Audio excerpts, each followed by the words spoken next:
Hello, everyone, and welcome back to the This is the Music Meets Podcast, an independent podcast show that's dedicated to bringing you information about rising indie and alternative artists from across the UK and Ireland. If you're new to the podcast, then please hit that subscribe button so you never miss out on any brand new episodes, and feel free to leave a comment as it really does help us beat those algorithms. It's now time for episode 130. And I'm really pleased to be joined by the extremely talented solo artist Daniel Schamroth to discuss his musical journey so far, being compared to Noel Gallagher and Neil Young, plus his plans for 2025. Daniel, it's a very warm welcome to the This is the Music Meets podcast. Thank you so much for coming on. How are you Thanks for doing? having me. I'm good, mate. I'm good. Thanks very much for having me. Good. It's That was a great. great introduction. That was a great introduction. I enjoyed that. Made me feel really special. Well, that's we try our best, and Yeah. you want to keep listening to it on the don't worry about the rest of the I podcast. was like, he sounds really good. Yeah, he sounds amazing. Yeah. Brilliant, great stuff. So obviously we're nearly at the end of, well, we are practically at the end of January now, aren't you? But I know it's flying along, isn't it? oh, it has. It's crazy at the minute. So how's the year been treating you so far? Yeah, it's always a weird time of year, isn't it, January? But yeah, I've already been trying to do a bit of recording and stuff like that. Hopefully got lots of releases happening this year. So yeah, I was in the studio a couple of days ago, working on an electronic track actually with I'm working with this Argentinian producer, and a friend of mine, a girl called Kathy Batistessa, who's a singer. So yeah, we're working on something there. So yeah, it's good. Yeah, just trying to like be creative, while it's dark and cold.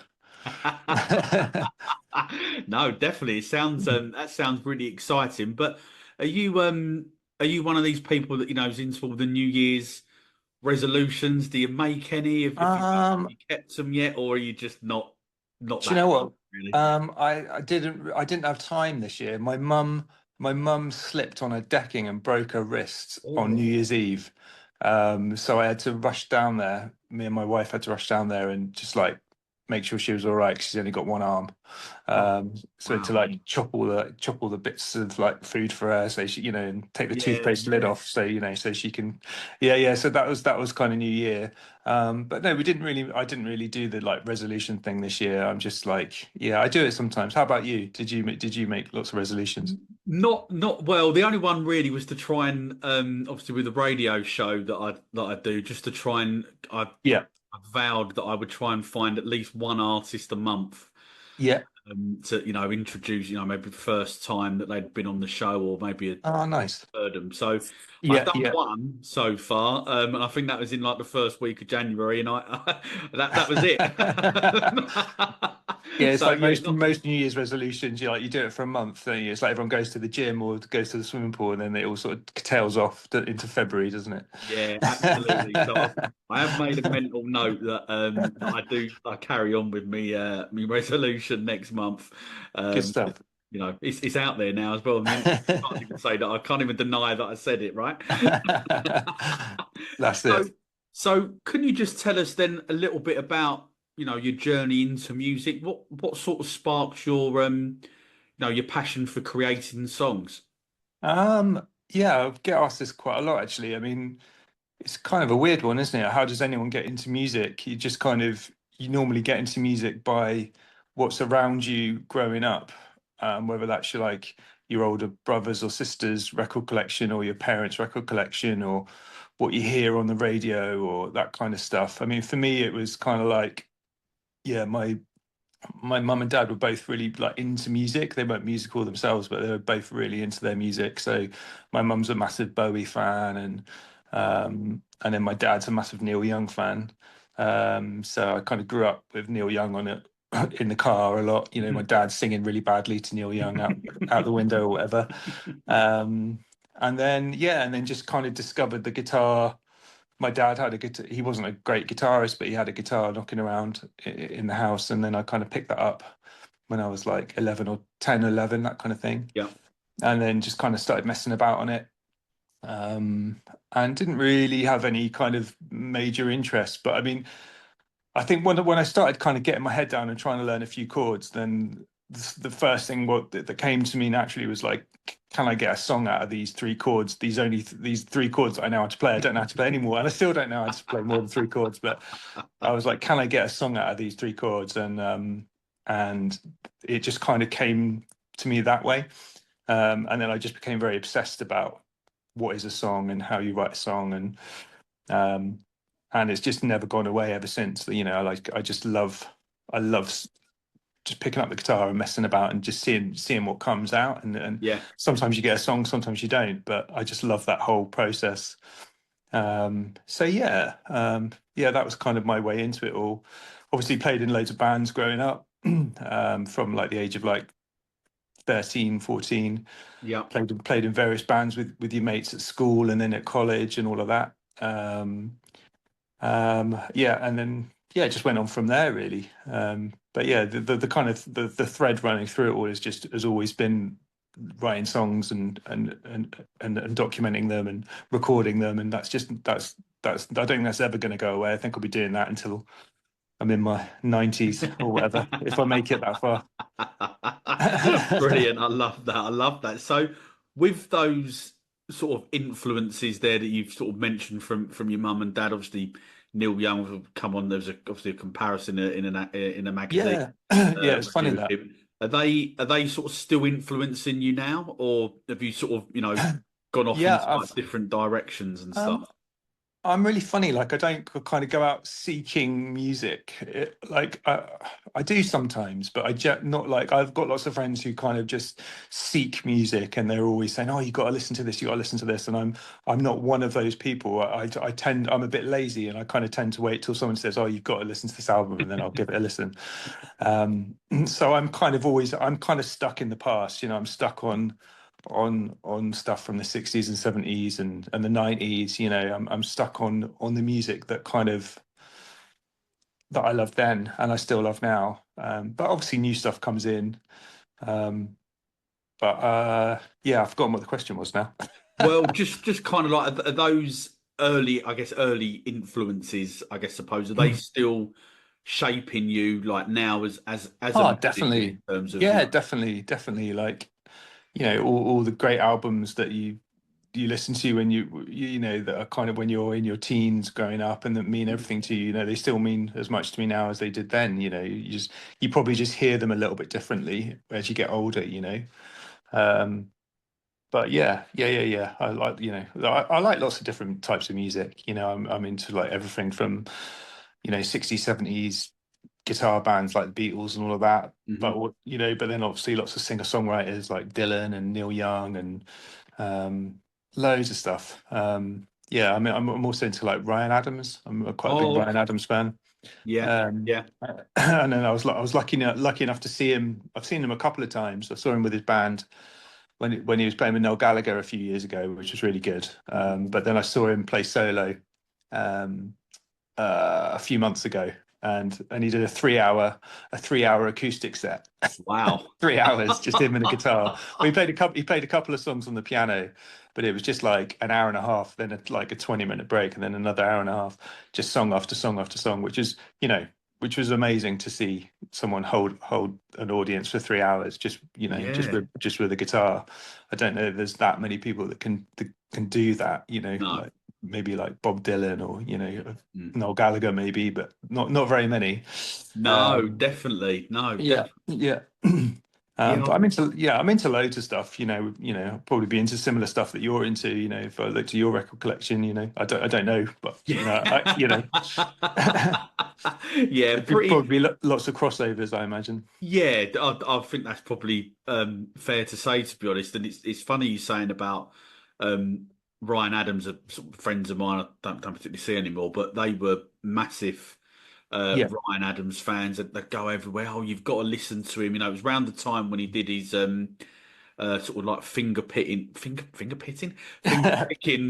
style yeah, of a version of Wonderwall. It was around yeah, about yeah, that yeah. sort of time, and I sort of quite, it's quite a good version, but the rest of his stuff I couldn't couldn't get into it. Ah, okay. Whether or not if that was because I was at that time, Mm, it's all mm. about indie anthems and shouting Yeah, and yeah, stuff. yeah. He Well, didn't it fit. still He is didn't to an really extent, fit but into. He didn't fit into that sort of 90s, early 2000s kind of like rock and roll indie thing particularly. He was more kind of on the kind of acousticy, folky yeah, Americana side, wasn't he?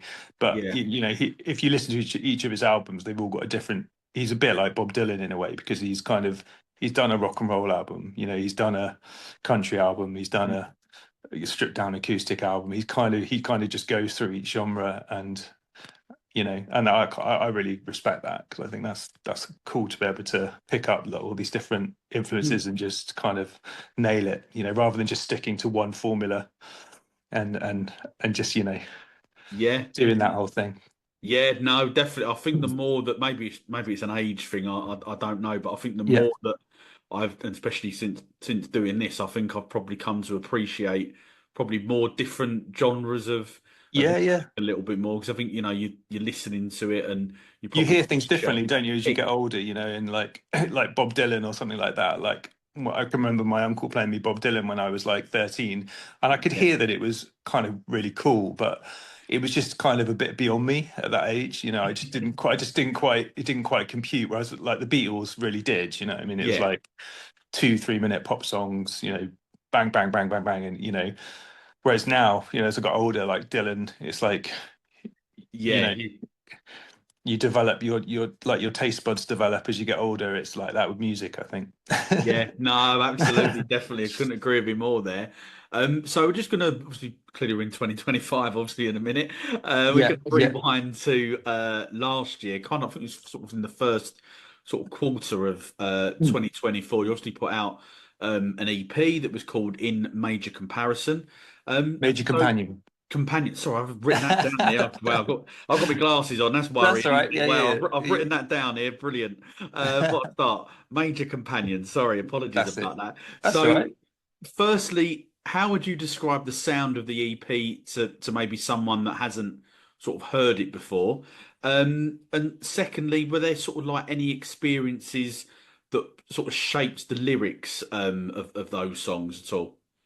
Um, I don't know.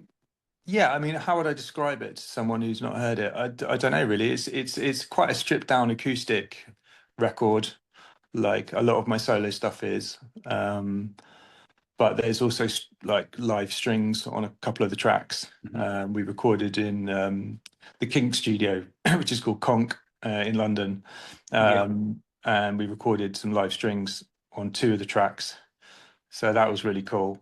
So it is a really stripped down record, but it's also a very produced record. I worked with a producer called Guy Massey, who's worked on loads of records that I loved in the 90s and early 2000s. From anyone from like Oasis, he's worked on Beatle remastering Beatles records yeah, and stuff like that. So he's worked with some real like big hitters, and it was amazing to work with him. Um, so it's got his touch on the record. It's stripped back, but it's also a very produced record, if that makes sense. So yeah. there's layers to it. Um, so yeah, I don't know if that would help somebody in my description, but yeah, it's a stripped back record, but it's also got a bit of depth to it. But it's kind of an acoustic indie record, I would say. Yeah, sure. And obviously you just mentioned the Kink studio there. Yeah, Obviously, yeah. what I've heard that that's still all the original, like sort of sound desk and all that from the 60s. Yeah, it's all like original outboard gear and everything Yeah, there, and it's like this amazing wooden sort of 60s, 70s studio with amazing acoustics. So that was a really nice experience, and to have like a little orchestra playing on a couple of songs is amazing to hear that coming through the speakers. So that was a really cool experience. And obviously working with Guy as well, that was a real honor. yeah. I can because he's obviously won a couple of Grammys as well, hasn't he, along the way? And he's Yeah, yeah, he has. Yeah, he won a Grammy he remastered all of the Beatles back catalogue when he was at Abbey Road, and he won a Grammy for that. And then he's worked with loads of people, but yeah, I think he won this other one for a Kylie Minogue record actually. right, nice. Um, but yeah, he's amazing. So that was cool.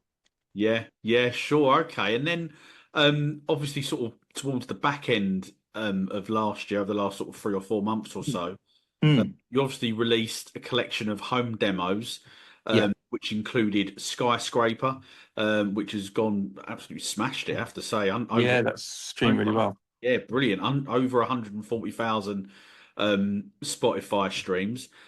Yeah. So firstly, what was like the thought process behind releasing a collection of songs as demos? Obviously, we just touched on the EP there previously, that was sort of, not like I don't mean professional as in that the Yeah, demo it's all was right. bad, but Yeah, like yeah, yeah, sort yeah, of what people might perceive as being a demo. yeah. So yeah, what was the thought process behind that? And then Skyscraper, as I say, over 140,000 Spotify streams. Mm. What's your reaction to that?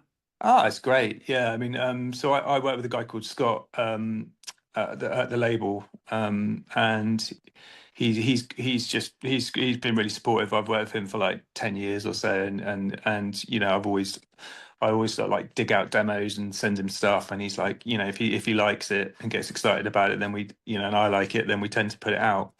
So that yeah, well, so basically with the home demos, I found a collection of old records. So it was like 4 or 5 tracks that I'd recorded in my mate's bedroom like Right. a few years ago, and I kind of forgot about them. And then we were getting drunk one night, and he was like, "Oh, look," he had his laptop out, and he's like, I found these recordings that we did a couple of years ago." And I was like, "Oh yeah, I forgot about that." And they sounded good enough, they sounded pretty good. I played them to Scott, and we were like, "What do you think?" And he was like, "Let's put them out." So yeah, so we kind of had a little plan to just release a track every month or so. So we released a few at the back end of 2024, and then we'll be doing some more going into this year. Brilliant. So yeah, there's a couple more to come, and then I'll be recording some new stuff as well very soon. So yeah. So I'm just trying to keep the releases coming regularly. Um, it's nice to just be chucking up some new. I've got lots of songs, so it's just nice to be putting them out there. Yeah, definitely. Um, And sorry, I guess as well that must be quite important for an artist to keep doing that because you think now in an era where obviously we just mentioned the Spotify streams there, where you can quite easily just skip songs in an instant. yeah, I guess as well it's quite important if you think that the EP was at the beginning of last year, mm. 5 6 months later or whatever the time difference was to try and keep those releases coming because people, oh, we've heard it and now we're going to move on to you know, Yeah. I think whoever it's just the way things have changed, haven't they? Before I think a few years ago it'd be like let's just release one album a year or something, Mm, or or a couple of EPs a year, and sort of sit on stuff and make people wait for stuff. Whereas I think there's been a sea change now, and I think people, yeah, I don't know, people putting out more music. But yeah, I wouldn't put anything out if I didn't think it was good enough, or if I didn't like it, if I didn't want people to hear it. So yeah, so yeah, I'm trying to put out stuff regularly. Yeah, like I said, I've got lots of material, so why not kind of just put it out there? And some of them are demos, and some of them have been done in nicer studios. But at the end of the day, if the song kind of comes through, it doesn't really matter. Most people don't really care if what the production cost was or the production qualities were, as long as the kind of soul of the song is mm. there, then that's all really people care about. Does it kind of speak to people or not? And I think like Skyscraper is a good example of that, because that's literally a home demo in my mate's bedroom from like kind of like a lost little song that I found on my mate's laptop, and then it suddenly gets over 100,000 streams in a few weeks, and and then I can go and record and spend thousands of pounds in a posh recording studio in London, and and no one gives a shit about it basically. So you know, um, you just never know how things are going to go. You just kind of got to put stuff out there. If you believe in it, put it out there and see how it goes. Yeah, yeah, sure, no, definitely, and sort of just moving away from the studio, and Mm. looking towards sort of your sort of live playing live and all of that. You're obviously one of the first artists to be invited down to the Gibson Garage in Yeah, London, obviously for Gibson guitars, clearly. So yeah. that come about, and what was that experience like for you? Yeah, that was amazing. I just kind of got invited down. Rebecca, who I know from Gibson, she invited me down. She said they were going to be doing some live sessions down there, and she said, "Do you want to come and do something?" And I jumped at it because I've always played my Epiphone J200, so that's a guitar I've had for like 15 years. And I think she saw it. She saw it on the front of the Major Companion EP. It's me sitting playing the guitar, and she messaged me and said, "Oh, I can see you're playing your Epiphone guitar there. You know, do you fancy popping in sometime?" So it just kind of went from there, really. But that was a really cool experience. And they kind of lent me another J200 as well. So I'm building a little collection now. So that was really cool, and just to get a look around that place. If you're into your guitars and stuff like that, that's just like you're a kid in a sweet shop going around there. It's really cool. Yeah. So yeah, amazing. You know, there's all like Noel Gallagher signed guitars everywhere and all that kind of stuff. So yeah, if you're ever in London, go to the Gibson garage. It's a really cool place. Yeah, no, I was who did I say? Oh, I saw the Rifles. Joel from the Rifles did a Yeah, similar sort of thing to what you've just described there, and literally yeah, walking as you walk in and just like wow, just gobsmacked, and in awe almost of yeah. guitars, all the different types. And I mean, I can play badly, but yeah, just and seeing it and just thinking, wow, it's like a different, like Yeah, the Holy Grail type of thing, I guess. yeah. If you could imagine any guitar, they've got it in there somewhere. You know, like yeah. No, I like the Rifles. I did a gig with the Rifles once with one of my old bands. Yeah. Nice. Years Wow. ago. Wow. Yeah, years ago. Yeah, Yeah. they're a good band. They are. Mm. They're a very underrated band. Yeah, couldn't agree with you more. It sort of surprised me that they didn't get onto the Yeah, next level, but they're obviously, got a very loyal fan base. People still go and see them, so yeah, they've done something right along definitely. along the way. So obviously with your all the studio releases that you've put out, you've obviously had some fantastic press. I'm guessing this quote that I'm about to sort of come up with next Hmm. from Earmark magazine is probably potentially the proudest moment maybe in terms of the press that you've had. Just for those that don't know, they said that you were reminiscent of Noel Gallagher meets Neil Young, an incredible songwriting talent. So as I say, I'm guessing probably quite proud in terms of the emotions, but when you see yourself, your name Hmm. compared to those icons of music, obviously you touched on earlier that they were, sort of quite big or are very big influences on you when you were Yeah. growing up and stuff. So how then, yeah, how does that make you feel? Oh, you know, it's amazing. You know, when anybody compares you in any way to any of your heroes, it's like it's an amazing feeling, you know, and it just it's nice that people can hear that in the songs because some people might not hear that, you know. Um, but yeah, I've kind of wear all my influences on my sleeve in the way that I write songs, you know.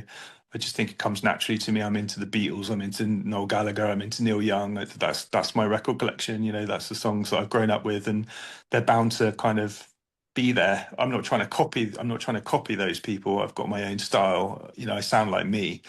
Yeah. But but if people like to pigeonhole things, don't they, and compare and make comparisons, and if they're going to make comparisons, it's probably going to be like the people you're into. Mhm. So that you know that's really nice. It's a really nice thing, and yeah, and hopefully people that are into that kind of music will gravitate towards my stuff. You know, um, yeah. Yeah, sure. I can imagine, sort of, goosebump hair on the back of the neck type of thing. And Yeah, obviously with the live stuff as well. Obviously, you've supported Noel Gallagher. You've obviously been on same yeah. stages like the Charlatans, Reverend and the Makers, Gomez. Obviously, some brilliant names in there. Brilliant bands from sort of that Yeah, 90s. so it's all the bands that I grew up listening to and like having all their records basically, you know. So to get anywhere near stages that they're playing on was amazing, you know. Particularly the Noel Gallagher thing was a really special. That was a really special gig. So that was really cool. So yeah, that was they're nice things to have. But yeah, hopefully there's more to come. Yeah, definitely. Was you able to sort of hang out with them at all, like backstage, or Yeah, we played. It was with a band with my other band, the Loft Club. We supported Noel Gallagher, and the Charlatans. Yeah, and they're all backstage. Yeah. So yeah? that was nice. Yeah. Everyone was backstage, and then Noel comes in. Noel Gallagher turns up with all his security, and then everyone has to leave. Then it was like the Queen was arriving or something. Everyone had to get out of the way. Brilliant, brilliant. Okay, yeah, the man of the people. I shouldn't really say that, really. Obviously, we touched on earlier a little bit about your streaming figures. Obviously, for Skyscraper, obviously over 140,000 streams, and obviously over 30,000 monthly Spotify listeners. Yeah. Which no, brilliant, brilliant stuff, and congratulations to you on that. Oh, thanks. But what I'd like to know is sort of for someone who's maybe just sort of starting off in the Mm. music industry, what sort of advice would you give them?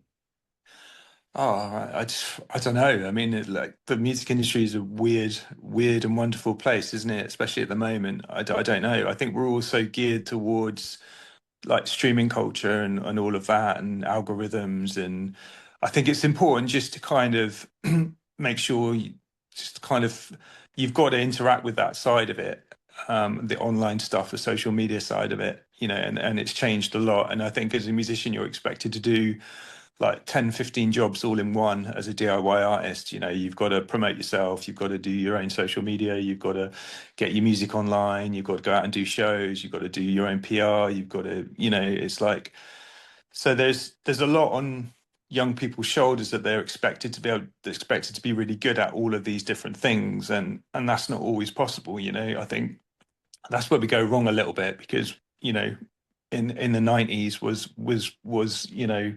I don't know, were the Libertines really good at social media? Probably not. No. If that was a difference between them getting signed or not, would they have got signed or not? Probably not. Same with Oasis or any of these bands. Like I don't know. So it's a weird time that we're living in.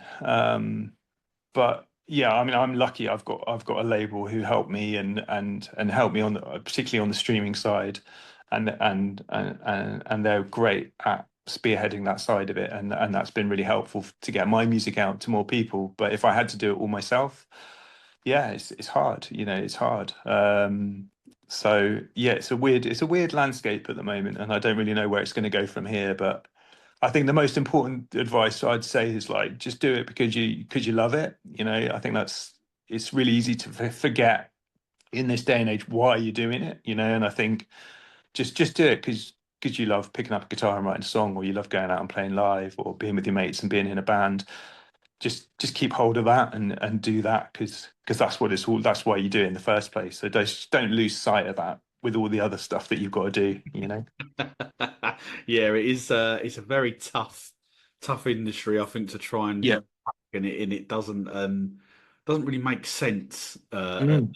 times. Really, so as you touched on there, some of the stuff that you have to do, it's yeah, Mm. it's baffling at times. I think it's fair to say.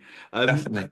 so on every This Is the Music Meets podcast, we ask our guests a Yeah. series of questions that sort of designed to be a little bit more like light-hearted and just help the listeners find out a little bit more about the artist that we are chatting with. Yeah. So the first question is, it's quite a tough one. Yeah. Can you tell me three songs that you'd wished you'd written? Oh, there's loads of songs I wish I'd written. Like, oh man, you put me on the spot now. Three songs that I wish I'd written. Um, or anything by the Beatles, basically. Yeah. Um, like, yeah, you could pick one of like 3,000 songs by the Beatles. I wish I'd written any of those. Do you want me to be specific? If you've got one there that you can think of, then yeah, go for it. Um, there's loads of stuff like anything off Pepper or Revolver. Yeah. Um, you know, just those albums. Yeah, if I'd written any songs of either those albums, I'd have been very happy. Yeah, Um, and yeah, Rich. and Rich, yeah, that's it. I mean, I'm a massive Noel Gallagher fan, so you know, right through Oasis, even into his solo stuff, I think his quality has been very high, you know, in his writing, and I don't think that's ever kind of faded particularly. Um, he's written some really good stuff. Yeah, of his solo stuff like "Dying of the Light," I think is an amazing song, and yeah, any of his stuff I love. And then there's like, yeah, obviously I'm a massive Neil Young fan, so like, yeah, he's written some absolute corkers, some really timeless stuff. Um, yeah, I'm not doing very well with song titles there, am I? Oh no, that's right. No, but when you think about it, though, It's they quite are. hard. It's like when people say, what's your top five songs?" You know, it's like, well, Jesus Christ, like, yeah, I couldn't even say my top five albums, let alone my top five songs. You know, and it changes on a daily basis, doesn't it? You know, like it Yeah, depends what mood you're in. You know, definitely. there's so much music out there, isn't there? Yeah. Guess what the next question is? No. Here we go. It's not really. It's not really. So what artist on the, this is the music we're trying to, shine a light on, up and coming sort of like DIY artists, I guess really is probably the sort of best way to maybe describe it. But so what artists, on that sort of that scene have you been maybe listening to over the past 12 months or so? What new artists? Yeah, new artists, yeah. Um, Jesus, I don't really listen to new artists. I mean, I probably do, but I'm just trying to think. Um, oh God, I don't know. I don't know. I don't know. Is Are the Arctic Monkeys, are they new? Yeah.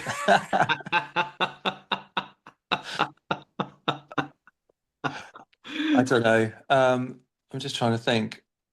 Oh yeah, I couldn't tell you. If I went through a Spotify playlist now, I could probably dig out some stuff. But can I put it in an email to you? Yeah, we'll do it. We'll put it in my bio.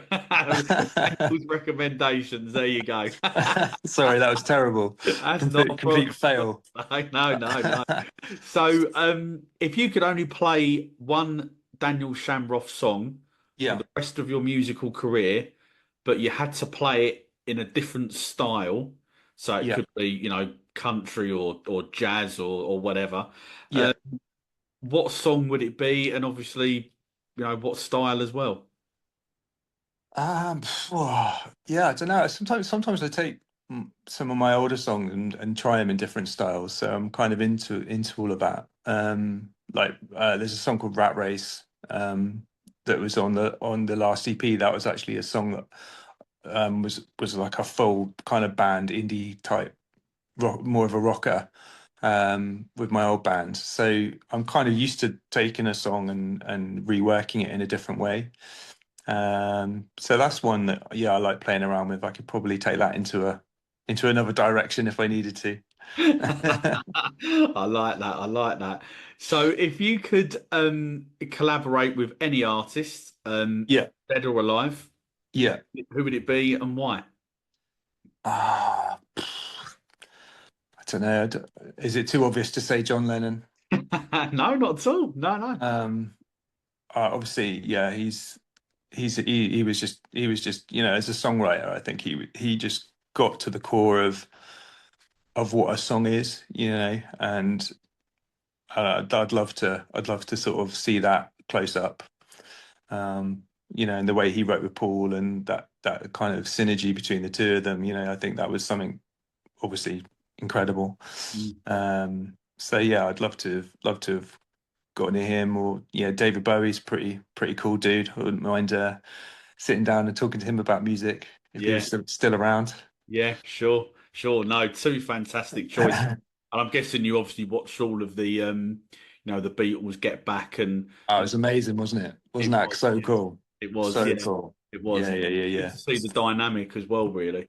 Yeah. I mean, I used to play in a Beatles band as well, so I have kind of studied the Beatles very closely, musically and all the rest of it. So, I was lucky enough to go to Abbey Road and play in Studio 2 and all of that. And so I've had some sort of Beatles experiences. So, Yeah, to see them like brought back to life like that, it just, the quality of the record, the visually, it was just yeah, amazing as well, wasn't it? And just to see that creative process, just to see Paul sitting huddling over the bass writing Get Back, like playing it like it's a guitar, and it's like, wow, that's a piece of history right there, yeah, amazing. definitely. And just the way that the ideas just sort of, effectively just poured out of them. Yeah, Yeah, yeah, it was definitely amazing to see. Yeah, yeah, and the kind of synergy between the four of them as well. The way that they would just they knew, they just had this sort of sixth sense, didn't they, yeah, with each other? They were just so in tune with each other, the way they wrote and stuff. Yeah, amazing thing to sit and watch. definitely. So we're going to end the This Is the Music Meets podcast Yeah, with a couple of would you rather questions. yeah, okay. So, so the first one is, would you rather only play songs by other bands for a year or never listen to music when you're working? I can't listen to music when I'm working. Right. I Okay.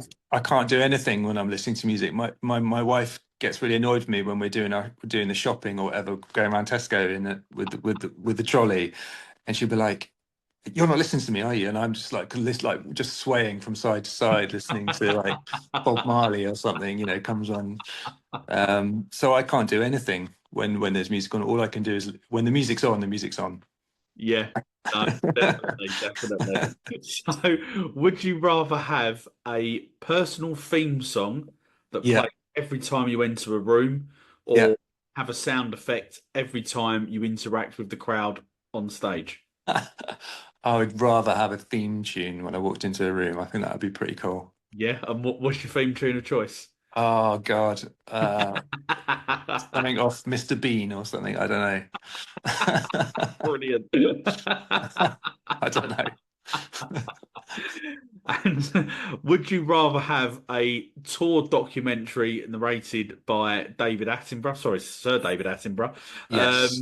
or produced by MTV with that sort of early 2000s sort of vibe, like the Oh. Enter My Crib type thing? Yeah, yeah. Both of those would be pretty cool, wouldn't they? I think the David Attenborough thing would just be amazing. Just to hear him narrating over the top would be yeah, like here he comes. And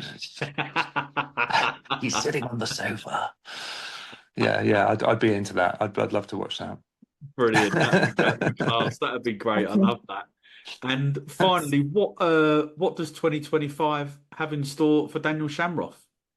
Yeah, so more releases, primarily just like I was saying earlier, just getting some more music out there. I've got all these songs, so I'm just trying to kind of catalog them and put them out. So it's going to be a mixture of, yeah, new music, just some home demos, some new recordings. There's a few electronic tracks that I'm working on with some other producers, so there'll be a few of those as well. So yeah, lots and lots of new music. That's the aim, and then hopefully some live stuff as well. So yeah, hopefully fingers crossed a couple of festivals in the summer, and yeah, and maybe some other live stuff as well. So yeah, hopefully lots of activity this year. Brilliant, great stuff. Well, it sounds like you're going to have a pretty class time and busy time as well in 2025, and I'll definitely be keeping an eye out for the releases and Oh, well, thanks for playing all the music and supporting it. I really appreciate it. not a problem at all. That's what we're here for, and hopefully, we've been able to sort of turn a few people in onto your music. And as I say, good luck with everything. But Appreciate it, man. before I do let you go, Yeah. can you just let the This Is the Music listeners know where they can find you on social media? Yeah, sure. So it's just if you just type in my name, Daniel Shamroth, which has got a really weird spelling, but you pronounced it very well at the start. It's Oh, thank you. Schamroth, Shamroth. So if you just go to @Daniel Shamroth, you'll find me on Instagram, X, Facebook, all of that stuff. So you can go and find me in all the usual places, and I'm on there, so you can come say hi. Brilliant, great stuff, and I highly recommend that everyone does go and do that. We're going to put Cheers, those man. links in the episode bio. So Daniel, thank you very much for coming on and being a great guest. I really enjoyed finding out a little bit more about your musical journey so far. Been a pleasure. Looking forward to seeing what the rest of 2025 brings for you. Thanks, Mark. Really appreciate it. Cheers, man. And all that leaves me to say is to thank everyone for tuning in to the latest This Is the Music Meets podcast. Please subscribe so you never miss out on any brand new episodes. And if you are loving the podcast, please show us some love by leaving us a cheeky little rating and review, as it really does help the artists we interview to be discovered. If you are listening to this episode on Spotify podcast, then please stay tuned, because at the very end of it, you'll be able to hear Skyscraper by today's podcast guest, Daniel Schamroth. One final thing from me before the outro, I'd just like to thank everybody that has voted for This Is the Music in the Muso Awards under the Indie Influencer category. It really means the absolute world. So thank you for your support. All that leaves me to say is to thank everyone for listening to the latest This Is the Music Meets podcast. I'll be back very, very soon for another episode. And remember, the future is bright. The future is indie.